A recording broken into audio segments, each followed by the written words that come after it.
जय हिंद दोस्तों, आपका स्वागत है आपके YouTube channel D study centre पे। आज हम बात करेंगे बायोलॉजी के एक इम्पॉर्टेंट चैप्टर ब्लड के बारे में। देखिए, ब्लड जो है उसको हम हिंदी में रक्त बोलते हैं और इंग्लिश में ब्लड तो बोलते हैं और उर्दू में इसको लहू बोलते हैं। ठीक। अब बात करते हैं ब्लड का अध्ययन क्या कहलाता है। ब्लड का अध्ययन जो कहलाता है सेरोलॉजी और फिर हेमोलॉजी भी कहलाता है, यानी ब्लड का अध्ययन सेरोलॉजी भी होता है और हेमोलॉजी भी होता है। अब बात करते हैं ब्लड की कुछ बेसिक जानकारी जो आपको पहले से मालूम होगी। चलिए बात करते हैं। प्राकृतिक ब्लड क्या है? प्राकृतिक कोलाइड यानी नेचुरल कोलाइड। अब यहाँ पर कोलाइड का मतलब क्या होता है समझिए। कोलाइड जैसे आप कोई लिक्विड को छानते हैं तो उसका 100% भाग उस पार नहीं जाता, मतलब कुछ परसेंट भाग ऊपर ही रुक जाता है। जैसे दूध को अगर आप छानते हैं तो उसका मलाई फंस जाता है। ठीक। तो वही कोलाइड, बचा हुआ भाग कोलाइड कहलाता है। ठीक। हम आपको ये समझने के लिए बता रहे हैं कि आप कोलाइड को आसानी से पहचान सके, कोई फार्मूला नहीं है। ठीक। अब बात करते हैं संयोजी ऊतक। ब्लड क्या है? संयोजी ऊतक। हम ऊतक नामक चैप्टर में पढ़ाए हैं कि संयोजी ऊतक मतलब ऊतक के बारे में आप वहां पर जाकर डिटेल से पढ़ सकते हैं। चलिए हम समझते हैं संयोजी ऊतक क्या होता है। संयोजी ऊतक उसे तो जो हमारे शरीर को जोड़ कर रखे, कनेक्ट करके रखे, उसे हम संयोजी ऊतक कहते हैं, कनेक्टिव टिश्यू। ठीक। देखिए, हमारा ब्लड जो है वो हमारे शरीर को जोड़ कर रखने का कार्य करता है। ठीक। अब बात करते हैं पीएच की। इसका जो पीएच होता है 7.4 होता है। 7.4 जो होता है क्षार का होता है। देखिए, 0 से लेकर 6.9 तक जो होगा आपका अम्लीय होगा यानी एसिड होगा, और 7 रहेगा तो न्यूट्रल हो जाएगा यानी उदासीन हो जाएगा, और 7.1 से लेकर 14 तक जो आपका होगा वो क्षारीय होगा। ठीक। और 7 रहेगा तो न्यूट्रल होगा। अब बात करते हैं ब्लड की मात्रा पुरुष यानी मेल में कितनी होती है। 5.5 लीटर होती है, 5.5। ठीक। अब फीमेल की में बात करें तो आधा लीटर कम होता है, 5 लीटर होता है महिला में। तो क्यों कम होता है? देखिए, आप अगर किसी शादीशुदा इंसान से ये बात पूछेंगे तो वो क्या कहेगा? वो कहेंगे भैया ये आधा खून किसी दूसरे का चूसने के लिए, मतलब आधा लीटर जगह इसलिए रहता है कि दूसरों को खून चूस सके। हालांकि ये कोई रीजन नहीं हुआ। इसका रीजन ये होता है कि हम पुरुष में जो होती है हीमोग्लोबिन की मात्रा ज्यादा होती है और महिला में कम होती है। और हीमोग्लोबिन की मात्रा अगर ज्यादा रहेगी तो आरबीसी की मात्रा बढ़ेगी, इससे आपका ब्लड मतलब बढ़ेगा।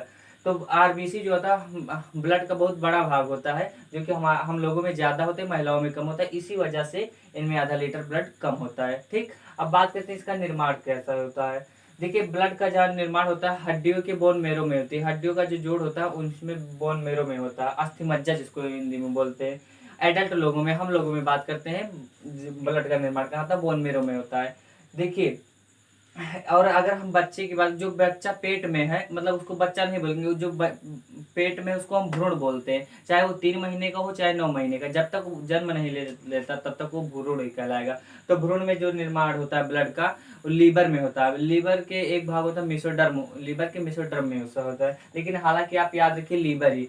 अगर क्वेश्चन में पूछता है कि भ्रूण में रक्त का निर्माण कहाँ होता है तो लीवर में होता है। ठीक। और वयस्क यानी एडल्ट लोगों में कहाँ होता है? अस्थि मज्जा यानी बोन मैरो। देखिए, आप कभी कभी चिकन उकन खाए होंगे तो आप देखो हड्डी के बीच में से जाली नुमा बना होता है रेड कलर का, वही होता है अस्थि मज्जा, वही हमारा ब्लड का निर्माण होता है। अब बात करते हैं ब्लड के स्टोरेज की। ये ब्लड स्टोर कहाँ, ये स्टोर कहाँ रहता है? ये स्टोर भैया देखिए, कुछ लोगों का कहना है कि ये ब्लड हार्ट में स्टोर रहता है। नहीं भैया, ये ब्लड हार्ट में स्टोर नहीं रहता। अगर हार्ट में स्टोर हो जाएगा तो हार्ट अटैक हो सकता है। ठीक। ये स्टोर होता है स्प्लेन। देखिए, जो हमारा पेट है इसको हम उदर बोलते हैं, और जो खाली स्थान है उसको उदर गुहा बोलते हैं। उदर का मतलब होगा पेट और गुहा का मतलब होगा खाली स्थान। अगर हम कोई चीज खाते हैं अंदर तभी जाता है, अंदर जाता है, खाली स्थान है तभी तो जाता है, तो इसलिए इसको उदर गुहा। उदर गुहा के बाईं ओर स्प्लीन पाया जाता है, या प्लीहा या तिल्ली पाया जाता है, जिसमें ब्लड हमारा स्टोर रहता है। ठीक। देखिए, अब बात करते हैं स्प्लीन को ब्लड बैंक कहते हैं। क्योंकि ब्लड बैंक इसलिए कहते हैं क्योंकि इसमें ब्लड हमारा स्टोर रहता है। और इसको हम ग्रेवयार्ड क्यों कहते हैं? आरबीसी में लाइसोसोम नहीं पाया जाता, इसलिए जब इसका आरबीसी का जीवन काल समाप्त हो जाता है, मतलब उसका डेथ हो जाता है, तो वो आ जाता है स्प्लीन में, मतलब जम जाता है। ठीक। तो इसलिए इसको स्प्लीन को हम क्या कहते हैं? आरबीसी का कब्र भी कहते हैं। ठीक। आई होप आप इतना समझेंगे। अब बात करते हैं हीमोग्लोबिन को। हीमोग्लोबिन को हम एचबी भी लिखते हैं। ठीक। देखिए, और हीमोग्लोबिन को हम एचबी भी लिखते हैं। इसकी मात्रा कभी कभी पूछ लिया जाता है क्वेश्चन कि हीमोग्लोबिन मेल मेल में इसकी मात्रा कितनी होती है, तो 14 ग्राम डेसीलीटर होती है। मेल में यानी पुरुष में 14 ग्राम डेसीलीटर, और फीमेल में कितना होता है? 13 ग्राम डेसीलीटर। ठीक। देखिए, जो पैथोलॉजी लैब होता है उसमें ब्लड को ग्राम डेसीलीटर में नापते हैं। ठीक। देखिए, हीमोग्लोबिन में पाया जाता है आयरन। क्या पाया जाता है? Iron, Fe। तो आयरन से आपके दिमाग में आया होगा लोहा यानी मजबूती। तो देखिए जो पुरुष का शरीर होता है वो थोड़ा हार्ड होता है और महिलाओं का जो शरीर होता है वो सॉफ्ट होता है। अगर बराबर मुक्का एक पुरुष को मारा जाए और वही बराबर मुक्का महिला को मारा जाए तो सबसे ज्यादा चोट महिला को लगेगी, क्योंकि उनमें आयरन की मात्रा कम है और मतलब आयरन की मात्रा कम है तो हीमोग्लोबिन की मात्रा कम रहेगी। अब बात करते हैं कोलेस्ट्रॉल की। देखिए कोलेस्ट्रॉल क्या होता है।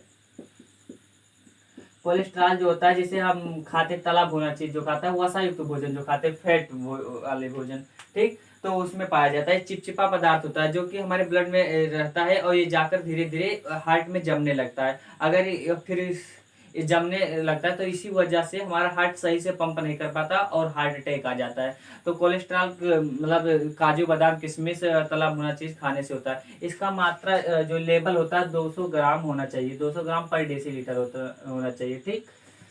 आई होप आप इतना समझे होंगे। तो कोलेस्ट्रॉल का लेवल हमारे शरीर में कितना होना चाहिए, 200 ग्राम पर डेसीलीटर। और हीमोग्लोबिन का पुरुष में कितना होता है, 14 ग्राम डेसीलीटर और फीमेल का 13 ग्राम डेसीलीटर। अब बात करते हैं रक्त परिसंचरण। देखिए जो हमारा ब्लड है वो सर्कुलेट करता रहता है, ठीक, मतलब इस हमारा ब्लड जब तक मतलब हम जीवित है तब तक हमारा ब्लड सर्कुलेट करता रहेगा। ये किसने कहा था, ये विलियम हार्वे ने कहा था। इसकी खोज मतलब जानकारी किसने दिया कि ब्लड हमारा सर्कुलेट करता है, तो इसकी जानकारी सर्वप्रथम विलियम हार्वे ने दिया था। कब दिया था, 1 अप्रैल 1578 की। अब बात करते हैं ब्लड के कुछ कार्य की। ब्लड का कार्य देखिए ताप नियंत्रण। इसका कार्य क्या होता है, ताप नियंत्रण। ब्लड देखिए जब तक आप जीवित हैं तब तक आपका जो सामान्य ताप है 37 डिग्री सेल्सियस रहेगा। अगर आपका हम देखते होंगे इस हमारा ब्लड कहाँ स्टोर रहता है, स्प्लीन में। मलेरिया नाम की बीमारी में हमारा जो स्प्लीन है डिस्टर्ब हो जाता है, जिसकी वजह से हमारा शरीर ठंडा पड़ने लगता है।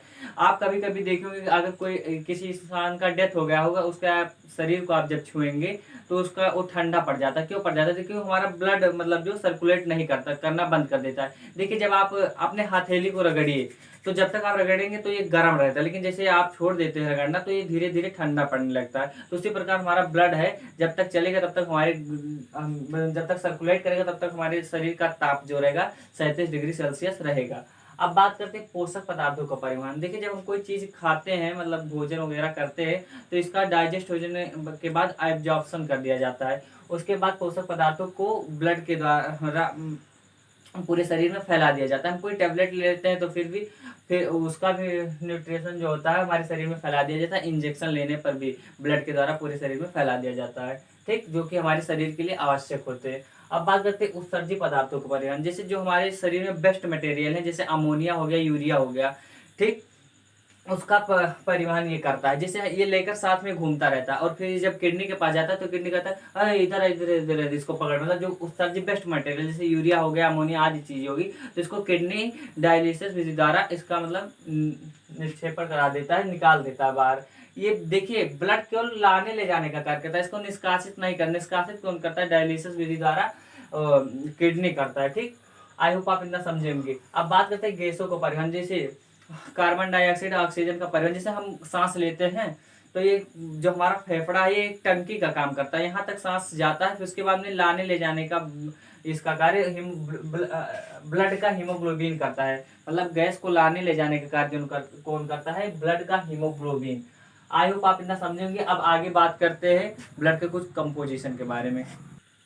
तो हमने ब्लड के कुछ बेसिक इंफॉर्मेशन के बारे में जाना। अब हम बात करते हैं ब्लड के कंपोजिशन के बारे में, ठीक। देखिए ब्लड का जो निर्माण होता है दो तरीके से, जो ब्लड का निर्माण बना हुआ होता है दो चीजों से मिलकर बनाता होता है। प्लाज्मा जो लिक्विड पार्ट होता है उसको हम प्लाज्मा कहते हैं, और जो हार्ड पार्ट होता है उसको रुधिराणु कहते हैं। प्लाज्मा 60% होता है ब्लड का, और जो रुधिराणु यानी कार्पल्स होते हैं वो 40% होता है। आपको कहीं पर कहीं कहीं लिखे मिले इसको 55% यानी 55% मिलेगा प्लाज्मा। देखिए अगर आप देखते होंगे चाय लिक्विड आपको दिखता है क्या, लिक्विड से ही केवल बना होता है चाय नहीं, उसमें देखिए अदरक गोल मिर्च वगैरह मिलाया जाता है, तो लिक्विड पार्ट से थोड़ा ही ना बना होता है। उसी प्रकार हमारा जो ब्लड है ये लिक्विड दिखता है, लेकिन लिक्विड पार्ट केवल थोड़ा ना पड़ा होता है। उसमें भी जैसे चीन उसमें भी रुधिराणु होता है, जो कार्पल्स होते हैं वो हार्ड पार्टिकल होते हैं, उसका मिश्रण होता है, ठीक। तो चलिए समझते हैं प्लाज्मा के बारे में पढ़ते हैं। जैसे हमारा शरबत हम बनाते हैं तो आप चीनी की भी जरूरत होती है और पानी की भी, और चीनी उसमें घुल जाता है। चीनी तो क्या होता है हार्ड पार्टिकल्स हो गया, और जो पानी होगा लिक्विड पार्टिकल। उसी प्रकार प्लाज्मा जो हमारा हो गया और लिक्विड पार्ट हो गया, और उसके बाद में जो रुधिराणु इसमें घुला हुआ है वो क्या हो गया, हार्ड पार्टिकल। ठीक, आप समझेंगे। देखिए अब बात करते हैं इसका मतलब, इसमें दो मुख्यतः दो विशेष प्रोटीन पाए जाते हैं प्लाज्मा में। कौन से? फाइब्रिनोजन और प्रोथ्रोम्बिन। इनका कुछ विशेष कार्य है, समझते हैं। देखो प्रोथ्रोम्बिन का कोई उतना विशेष कार्य नहीं, लेकिन फाइब्रिनोजन का समझते हैं, लेकिन दोनों का कार्य एक ही है। देखिए फाइब्रिनोजन जो है ये ब्लड को गाढ़ा रखता है। अगर हम प्लाज्मा में से इसको निकाल दें, फाइब्रिनोजन को निकाल दें, तो ये ब्लड जो हमारा हो जाएगा, प्लाज्मा हो जाएगा पीला हो जाएगा। एक्चुअली प्लाज्मा पीला ही होता है, लेकिन उससे ज़्यादा पीला हो जाएगा और हल्का हो जाएगा, पंचुछुर की तरह हो जाएगा एकदम। ठीक, देखिए तो हमारे शरीर की बीमारियों का जांच ब्लड में से सीरम को निकाल कर किया जाता है। ठीक, तो ये जो पीला भाग बचा है उसको हम सीरम कहते हैं। आई होप आप इतना समझे होंगे। अब बात करते हैं इसके हार्ड पार्टिकल्स की, रुधिराणु के बारे में। देखिए रुधिराणु जो होता है ये पूरे ब्लड का 40% होता है। ठीक, इसको कार्पल्स बोलते हैं। देखिए इसमें 3 प्रकार के होते हैं रुधिराणु, जो होते हैं 3 प्रकार के होते हैं, आरबीसी, डब्ल्यूबीसी, प्लेटलेट्स। आरबीसी को हम रेड ब्लड कार्पल्स बोलते हैं, यानी श्वेत रक्त कणिका, और लाल रक्त कणिका, और डब्ल्यूबीसी को व्हाइट ब्लड कार्पल्स यानी सब श्वेत रक्त कणिका, और प्लेटलेट्स को हिंदी में बिम्बाणु बोलते हैं। आप समझते हैं इसके कुछ टेक्निकल नेम। आरबीसी का जो टेक्निकल नेम होता है उसको एरिथ्रोसाइट बोलते हैं, और डब्ल्यूबीसी के जो टेक्निकल नाम है इसको ल्यूकोसाइट, और प्लेटलेट्स का जो है मतलब टेक्निकल नाम उसको थ्रोम्बोसाइट बोलते हैं। आप आई होप आप इतना समझेंगे। अब बात करते हैं इनकी संख्या का। देखिए आरबीसी की जो संख्या होती है वो 50 लाख होती है, और डब्ल्यूबीसी की 10,000, और प्लेटलेट्स की 2 लाख। ठीक, अब बात करते हैं इनके जीवन काल की। देखिए इनका जीवन काल, आरबीसी का जीवन काल जो होता है 120 दिन का होता है, और डब्ल्यूबीसी का 4 दिन का, और प्लेटलेट्स का 7 दिन का होता है। ठीक, देखिए अगर क्वेश्चन पूछता है कि रक्त में रुधिराणु में रक्त के रुधिराणु में सबसे ज्यादा संख्या किसकी होती है? रक्त के रुधिराणु में तो सबसे ज्यादा संख्या किसकी है? आरबीसी के है ना। अगर पूछा रक्त में सबसे ज्यादा किसकी संख्या है, तो प्लाज्मा की है या रुधिराणु की, तब आपका हो जाएगा प्लाज्मा। ठीक, लेकिन रुधिराणु में पूछेगा तो आपका आरबीसी हो जाएगा। आई होप आप इतना समझेंगे। आगे हम पढ़ते हैं। देखिए हम इस ब्लड का जो है 3 पार्ट बनाएंगे। पार्ट 1 में हम आज बेसिक जानकारी के बारे में बात कर रहे हैं, और पार्ट 2 जो इसका रहेगा उसमें हम ब्लड क्लोटिंग के बारे में बात करेंगे, यानी रक्त का थक्का बनना, कैसे रक्त थक्का बनता है। और पार्ट जो 3 होगा, जैसे कि अरे वो माँ का ब्लड ग्रुप है, ब्लड ग्रुप से जो क्वेश्चन पूछे जाते हैं, जैसे माँ का ब्लड ग्रुप ए है और पिता का ब्लड ग्रुप ओ है, तो बच्चों में कौन सी संभावना होगी, इसको हम पार्ट 3 में पढ़ेंगे। चलिए हम इसको एक बार रिवीजन कर देते हैं। रक्त किन 2 चीजों से मिलकर बनना है? लिक्विड पार्ट से और हार्ड पार्टिकल से। तो लिक्विड पार्टिकल को क्या बोलते हैं? प्लाज्मा, और हार्ड पार्टिकल्स को बोलते हैं हम रुधिराणु या कार्पल से। इसमें जो विशेष प्रोटीन पाया जाता है इसको फाइब्रिनोजन बोलते हैं। अगर इसको निकाल दिया जाए तो प्लाज्मा जो हमारा होता है पीला हो जाता है। एक्चुअली प्लाज्मा हमारा पीला रहता ही है, इससे ज़्यादा हो जाता है और पतला हो जाता है। और ब्लड का जांच, जैसे बीमारियों का जांच ब्लड से सीरम को निकाल कर किया जाता है। जो पीला भाग बचता है उसको हम सीरम कहते हैं। इसका इमेज हम लगा दिए थंबनेल पर, आप देख लीजिएगा सीरम का। ठीक, अब बात करते हैं रुधिराणु में आरबीसी को हम बता दें, इसका टेक्निकल नाम एरिथ्रोसाइट, 50 संख्या 50 लाख सबसे ज्यादा इसकी होती। इन दोनों को मिलाकर 250। देखिए जब इनका डेथ हो जाता है तो क्या रुधिराणु प्लाज्मा क्या कहते हैं, तुम चीनी चाय पत्ती की तरह जो बीच में घूम रहे थे ना, अब तो तुम्हारा डेथ हो गया, क्या होगा? आपके मन में भी प्रश्न आया होगा कि 120 दिन इनका जीवन काल हो गया, मर गए, फिर उसके बाद 4 दिन बाद ही मर गए, 7 दिन बाद ही मर गए, तो ये क्या होता है? देखिए इन सब में लाइसोसोम पाया जाता है, जो कि ये मरते हैं तुरंत इनको खा लिया जाता है, नहीं तो गंदगी फैल जाएगी अरे ब्लड में। तो ये जैसे मरते हैं इनको मतलब इनका भक्षण कौन कर लेता है? लाइसोसोम कर लेता है। लेकिन आरबीसी मरता है तो इससे लाइसोसोम नहीं पाया जाता, तो ये चला जाता है स्प्लेन में इकट्ठा होकर इसका मतलब भक्षण हो जाता है। आई होप आप इतना समझेंगे। तो ये बहुत चतुर होता है, कहता है हम तो अभी तो 60% बचे हुए हैं, ये मर जाता है लेकिन 60% जिसको कुछ नहीं, इससे बढ़िया बिंदास घूमता है। कहता है जो बीच में जो चीनी चायपत्ती की तरह घूम रहे थे, अब तुम्हारा क्या होगा कातिया। चलो अब देखते हैं आगे। चलिए बात करते हैं आरबीसी, डब्ल्यूबीसी और प्लेटलेट्स के बारे में अच्छे से। देखिए आरबीसी को एरिथ्रोसाइट बोलते हैं, इसका टेक्निकल नेम है। देखिए आरबीसी का जो आकार होता है वो गोल होता है और बीच में चपटा होता है। ठीक, इसका इमेज हम लगा दिए हैं थंबनेल पर, देख लीजिएगा आप आरबीसी का आकार। अगर आप ऊंचाई पर जाते हैं तो ये बढ़ता है, जैसे ये किसका चिन्ह हुआ? ऊंचाई का, ऊपर जाने का। और फिर इसका यही चिन्ह क्या हुआ?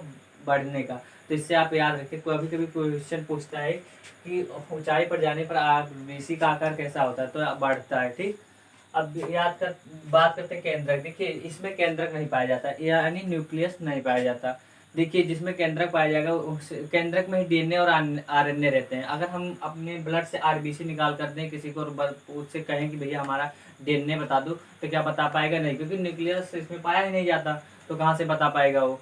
अब बल्कि हमारे थूक में, बाल में और नाखून में केंद्रक पाया जाता है, इससे हम अपने डीएनए पता कर सकते हैं। लेकिन इससे हम नहीं पता कर सकते आरबीसी से कि हम डीएनए हमारा कौन सा है। ठीक, तो आप इतना समझेंगे। अब बात करते हैं लाइसोसोम। इसमें लाइसोसोम नहीं पाया जाता है।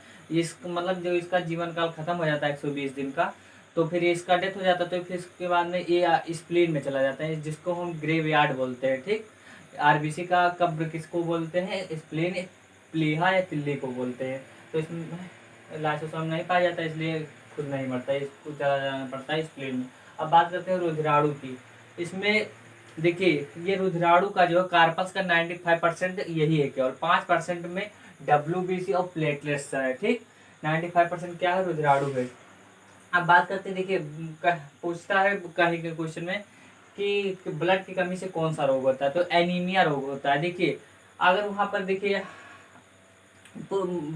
देखिए हीमोग्लोबिन पाया जाता है ब्लड में, हीमोग्लोबिन की वजह से हमारा ब्लड क्या होता है? लाल होता है, यानी रेड होता है। और हीमोग्लोबिन अगर अधिक रहेगा तो आपका आरबीसी भी अधिक होगा, और आरबीसी अधिक है तो ब्लड भी अधिक है। तो देखिए हीमोग्लोबिन में क्या पाया जाता है? आयरन पाया जाता है, आयरन पाया जाता है। तो अगर ऑप्शन में दिया है कि आयरन की कमी से एनीमिया रोग होता है, या हीमोग्लोबिन की कमी से, आरबीसी की कमी से, या ब्लड से, तो सब सही रहेगा। मतलब कुछ भी दे दे, अगर चारों तीनों दे देता है तो उपयुक्त तो सभी, और अगर एक कुछ भी देता है इनमें से तो सही है। ठीक, तो अब बात करते हैं डब्ल्यूबीसी का। देखिए इसका हमारे जीवन में बहुत काम है, डेली लाइफ में बहुत जरूरी है। देखिए हमारी जो अरे हीमोग्लोबिन का लेवल है 14, पुरुष में जो है 14 ग्राम डेसीलीटर और महिला में 13 ग्राम डेसीलीटर, तो जरूरी है। अगर आप में यही कम रहेगा तो आप मतलब एकदम जिज्ञासा आपकी कुछ रहेगी नहीं, कुछ करने का इच्छा ही नहीं करेगा। आप पढ़ने बैठेंगे तो पढ़ना ही पढ़ते रह जाएंगे, पूरा किताब खत्म, लेकिन ये नहीं पता चलेगा कहाँ चालू किए थे कहाँ से खत्म। और लेटेंगे तो तकिया 3 बार मोड़ेंगे, मतलब बहुत अजीब अजीब सा करेंगे, सुकुवार एकदम बन जाएंगे। तो अगर हीमोग्लोबिन की मात्रा कम है, इसलिए आपका अगर स्टूडेंट है तो आप जाइए अपना बढ़िया से चेक कराइए कि आपका लेवल कितना है हीमोग्लोबिन का। ये अगर आप में हीमोग्लोबिन की मात्रा बढ़िया 14 ग्राम है और महिला है आप तो 13 ग्राम है डेसीलीटर, तो आप बढ़िया से जिज्ञासा करिएगा, पढ़ने में मन लगेगा अच्छे से, मतलब पढ़ेंगे अधिक देर तक, और फिर बाद में बहुत सारी क्रिया आपके अंदर चहल पहल बनी रहेगी। अगर यही नहीं रहेगा तो आप पढ़ ही नहीं पाएंगे भैया, मन ही नहीं करेगा। तो किताब लेके बैठे, पता चला सुबह हो गया, तो क्या मतलब निकलता है ऐसी पढ़ाई से। जैसे बढ़िया आपने जाइए भैया डॉक्टर के पास, अपना हीमोग्लोबिन चेक कराइए कि हमारा कितना है। इसके लिए डॉक्टर लोग दे देते हैं आयरन की गोली, जो कि 10 दिन बाद खाने के बाद ठीक हो जाए, लेकिन ये रिस्की हो जाता है। आप इसको पहले चेक कराइए, तब उसके हिसाब से डॉक्टर से दवा चालू करवाइए। चलिए आई होप आप इतना समझे होंगे आरबीसी के बारे में। अब बात करते हैं डब्ल्यूबीसी, यानी व्हाइट ब्लड कार्पल्स यानी श्वेत रुधिर कणिका। डब्ल्यूबीसी को हम ल्यूकोसाइट बोलते हैं, इसका टेक्निकल नेम क्या हो गया? ल्यूकोसाइट। देखिए इसका आकार जो होता है अनिश्चित होता है, किसी भी आकार का हो सकता है। ठीक, अब बात करते हैं केंद्रक की। इसमें केंद्रक यानी न्यूक्लियस पाया जाता है। देखिए जिसमें केंद्रक पाया जाता है उसमें डीएनए केंद्रक में ही डीएनए आरएनए पाए जाते हैं। अगर हम अपने ब्लड से डब्ल्यूबीसी यानी श्वेत रक्त कणिका निकाल कर किसी को देंगे तो हमारा वो डीएनए बता देगा, लेकिन हम आरबीसी को देंगे तो नहीं निकालेगा, क्योंकि उसमें पाया नहीं जाता केंद्रक। और इसका देखो इसका कार्य क्या है? रोगों से रक्षा करता है। कैसे रक्षा करता है? देखिए डब्ल्यूबीसी के भी कई प्रकार है, एक antibody, lymphocyte, monocyte, neutrophil, eosinophil, basophil. हाँ, तो इनमें इतने प्रकार है, लेकिन इनमें से इन तीनों को कोई खास कार्य नहीं, इन तीनों का मेन कार्य है इसमें। तो एंटीबॉडी जो होता है, देखिए आपका अगर शरीर है, आप में मतलब कीटाणु घुस गया, तो ये कौन देखेगा? एंटीबॉडी। एंटीबॉडी देखेगा वो ससुराई तो ही घुस गया, तो वे इसकी संख्या, तो मान लीजिए कोरोना ही घुस गया, तो ये देखेगा कि हाँ ये तो घुसा है कोरोना, तो भी जाएगा लिम्फोसाइट क्या चाह, लिम्फोसाइट क्या चाह, तो ये सोते रहेंगे, तो हाँ हाँ बोलिए बोलिए क्या हुआ एंटीबॉडी, तो बोलेगा अपने इलाके में कोई घुसा है, तो कौन घुसा है अपने इलाके, हम सो गए तो कहे कि भैया वो आ गया है कोरोना आ गया। अच्छा अच्छा अच्छा, चलो चलते। अगर आपका WBC की मात्रा 10,000 या 10,000 से ज़्यादा है तो आपको ये तो मार देगा, कोरोना को गिरा देगा। अगर यही मतलब नहीं कम है तो मामला ही खत्म हो जाएगा। ठीक, देखो तो इसको टी लिम्फोसाइट भी कहते हैं, मतलब इसको टी लिम्फोसाइट सेल भी कहते हैं। इसका आकार टी के आकार का होता है, इसलिए इसको टी लिम्फोसाइट कहते हैं। तो ये क्या करेगा, कोरोना को जो कोई भी वायरस आएगा ये मार देगा, और ये क्या करेगा, जानकारी देगा कि हाँ इसमें घुस आया आपको हमारे शरीर में, ये कीटाणु ये रोग मतलब घुस आया है। ठीक, और फिर उसके बाद मोनोसाइट की बात करें। मोनोसाइट जो होता है ये सबसे बड़ा, तो ये एंटीबॉडी ये फिर मार कर चले जाएंगे सोने, फिर चले जाएंगे, बहुत नींद लगती है इनको लिम्फोसाइट चाचा को। अब ये चले जाएंगे एंटीबॉडी की, एंटीबॉडी कहेगा ये तो मर गई भैया, अब हम क्या करिए, तो यहाँ पर रहेंगे तो गंदगी होगी, तो क्या करते हैं इनको हटवा ही देते हैं। तो ये जाएंगे मोनोसाइट चाचा, मोनोसाइट चाचा मोनोसाइट, तो बोलेंगे क्या हुआ, बोले चलिए आपके लिए खाना लाएंगे। खाना, अच्छा वो कीटाणु के, हाँ हाँ हाँ, तो कहें चलिए खा लीजिए, हमने मार के गिरा देते हैं, कहीं जाएंगे उसको खाकर मतलब अच्छा उसका भक्षण कर लेंगे। ठीक, तो मोनोसाइट का कार्य क्या होता है, खाना, लिम्फोसाइट का क्या होता है, मारना। एंटीबॉडी सूचित करता है कि कोई रोग आपके शरीर में प्रवेश कर गया है। ठीक, तो आप इतना समझे होंगे, तो ये भी जरूरी होता है। अगर आप देखिए कुछ लोगों को देखे होंगे आप, अगर बारिश हो रही तो वो बाहर ही नहीं निकलेंगे, यार भीग जाएंगे, ओ माय गॉड बुखार हो गया, ओ माय गॉड जुकाम हो गया। ऐसा कुछ नहीं होता भैया, ये सुकुवार लोग होते हैं जिनमें कि WBC की मात्रा कम होती है, कि उनको छुआ की छुअनी लग जाए ना, जैसे कि हम रोग मतलब थोड़ी थोड़ी बातों पर जुकाम हो जाए, मतलब हो जाएगा, थोड़ा धूप लग गया बुखार हो जाएगा, तो ये सब उनके अंदर कमी है, WBC की कमी। उनका लेवल जो 10,000 होना चाहिए वो नहीं है, आप जाकर चेक कराइए, जो कि आपको बुखार जुकाम हमेशा हो जाता है। ठीक, तो इससे आपका स्टूडेंट लाइफ जो है बर्बाद कर देगा अगर ये बराबर नहीं रहा। आपके अंदर कितने भी पढ़ने का मन है, लेकिन जब आपका गाड़ी ही नहीं से तो कैसे चलेगा भैया। ठीक, अब बात करते हैं, देखिए इसके आकार की, अब बात करते हैं प्लेटलेट्स के बारे में। प्लेटलेट्स में का जो आकार होता है इसको हिंदी में बिम्बाणु बोलते हैं, इसका आकार जो होता है उत्तल लेंस है। प्लेटलेट्स का जो टेक्निकल नेम होता है वो होता है थ्रोम्बोसाइट। ठीक, अब इसको बोलते हैं, आकार इसका उत्तल लेंस यानी बाई कॉन्वेक्स इस तरह का होता है। ठीक, और केंद्रक इसमें भी नहीं पाया जाता है, तो क्या आप इससे डीएनए आरएनए का पता लगा लेंगे, नहीं लगेगा भैया। डीएनए आरएनए का पता उससे लगेगा जिसमें केंद्रक पाया जाता है, क्योंकि केंद्रक में ही डीएनए आरएनए पाए जाते हैं। ठीक, तो इसमें केंद्रक नहीं है तो डीएनए आरएनए का पता हम इससे नहीं कर सकते। तो हम बात करेंगे इसकी शक्ति, ये क्या करता है, ये शक्ति प्रदान करता है प्लेटलेट्स जो होता है। देखिए अगर आपको डेंगू हो गया है, देखिए डेंगू अगर आपको हो गया है तो आप मतलब चलने के लिए, मतलब वो चलने का हालत नहीं रहता, कि चलने का हिम्मत ही नहीं रह जाता कि चल ले सही से, कि कुछ दूर तक चला जाए। इसमें क्या होता है अपना, देखिए इसमें हम एक चीज भूल गए, लिम्फोसाइट से अगर लिम्फोसाइट में देखिए, जब आपको कैंसर अगर हो जाएगा तो लिम्फोसाइट खुद बेचारा मर जाता है, क्योंकि इतना घातक होता है कैंसर वंसर। एक नाम और हमको याद नहीं आ रहा है, लेकिन एक बीमारी और होती है जिसमें कि एक टी सेल मर जाता है, कि फिर उसके बाद में आपका डेथ ही होना, बहुत खतरनाक बीमारी होती है वो। अब बात करते हैं शक्ति प्रदान करता है। देखिए अगर डेंगू हो गया तो आप चलने के लिए तरस जाएंगे, चलने का हिम्मत भी नहीं रहता, आपका टेम्परेचर एकदम वो हो जाएगा, लो हो जाएगा। देखिए इसका आप कुछ घरेलू उपाय बताते हैं अगर इनको ठीक करना है। शक्ति प्रदान करने का मतलब क्या हुआ, कि आप देखिए पढ़ने का मन कर रहा है आपका, लेकिन आपके अंदर ये सब कुछ सही है, लेकिन ये आपको पढ़ने का मन है, लेकिन आपके अंदर हिम्मत ही नहीं है, तो क्या करेंगे, ताकत ही नहीं अंदर से, मतलब बहुत जिज्ञासा हो रही कि हम भी पढ़ें 7-7 8 घंटा। एक हमारे सर थे, हम अयोध्या में रहते थे जब, तो सुबह 8 बजे बैठते थे तो 4 बजे तक उठते थे।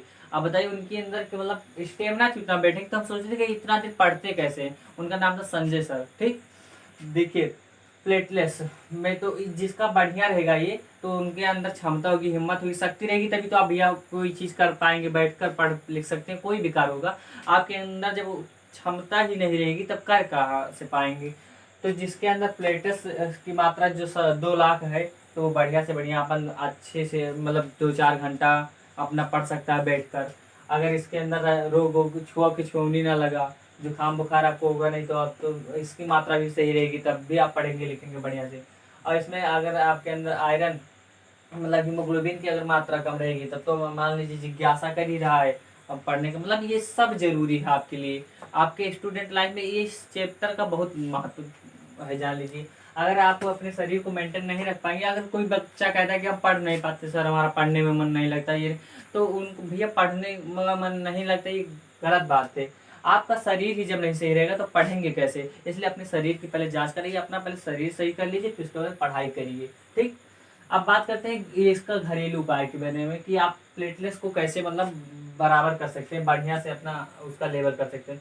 तो गेलोड और एलोवेरा बाबा रामदेव की दुकान पर मिलेगा, उसको ले आइए 2-3 कप।